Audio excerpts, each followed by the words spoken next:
Genesis 43. But the hunger and destitution and starvation were very severe and extremely distressing in the land. And when the families of Jacob's son had eaten of the grain which the men had brought from Egypt, their father said to them, Go again, buy us a little food. But Judah said to him, The man solemnly and sternly warned us, saying, You shall not see my face again unless your brother is with you.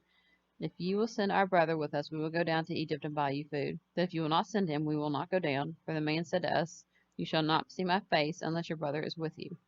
And Israel said, Why do you do me such a wrong and suffer this evil to come upon me by telling the man that you had another brother? And they said, The man asked us straightforward questions about ourselves and our relatives. He said, Is your father still alive? Have you another brother? And we answered him accordingly. How could we know that he would say, Bring your brother down here? And Judah said to Israel his father, Send the lad with me, and we will arise and go, that we may live and not die, both we and you, and also our little ones. I will be security for him. You shall require him of me personally. If I do not bring him back to you and put him before you, then let me bear the blame forever. For if we had not lingered like this, surely by now we would have returned the second time. And their father Israel said to them, If it must be so, now do this. Take the choicest products in the land in your sacks, and carry down a present to the man, a little balm, a little honey, aromatic spices and gum, or ladanum, pistachio nuts and almonds. And take double the grain money with you, and the money that was put in the mouth of your sacks. Carry it again with you. There is a possibility that its being in your sacks was an oversight. Take your brother, and arise, and return to the man. May God Almighty give you mercy and favor before the man, that he may release to you your other brother, and Benjamin. If I am bereaved of my sons, I am bereaved. Then the men took the present, and they took the double grain money with them, and Benjamin, and they rose and went down to Egypt and stood before Joseph. And when Joseph saw Benjamin with them, he said to the steward of his house, Bring the men into the house, and kill an animal, and make ready, for the men will dine with me at noon. And the man did as Joseph ordered, and brought the men to Joseph's house.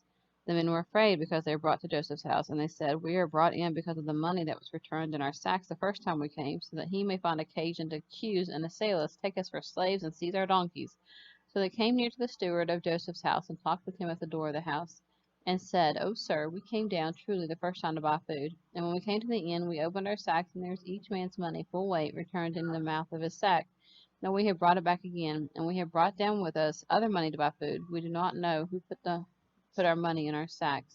But the steward said, Peace be to you, fear not. Your God and the God of your father has given you treasure in your sacks. I received your money. And he brought Simeon out to them. And the man brought the men into Joseph's house, and gave them water, and they washed their feet, and he gave their donkeys provender. And they made ready the present they had brought for Joseph before his coming at noon, for they heard that they were to dine there. And when Joseph came home, they brought into the house with him the present which they had with him, and bowed themselves to the ground. And he asked of their welfare, and said, Is your old father well, of whom you spoke? Is he still alive? And they answered, Your servant, our father, is in good health.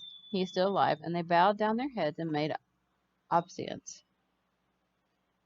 And he looked up and saw his full brother Benjamin, his mother's only other son, and said, Is this your younger brother, of whom you spoke to me? And he said, God be gracious to you, my son. And Joseph hurried from the room, for his heart yearned for his brother, and he sought privacy to weep. So he entered his chamber and wept there. And he washed his face and went out, and restraining himself, said, Let dinner be served. And the servants set out the food for Joseph by himself, and for his brothers by themselves, and for those Egyptians who ate with him by themselves, according to the Egyptian custom, not to eat food with the Hebrews, for that is abomination to the Egyptians. And Joseph's brothers were given seats before him, the eldest according to his birthright, and the youngest according to his youth. And the men looked at one another amazed that so much was known about them. Joseph took and sent helpings to them from before him, but Benjamin's portion was 5 times as much as any of theirs, and they drank freely and were merry with him.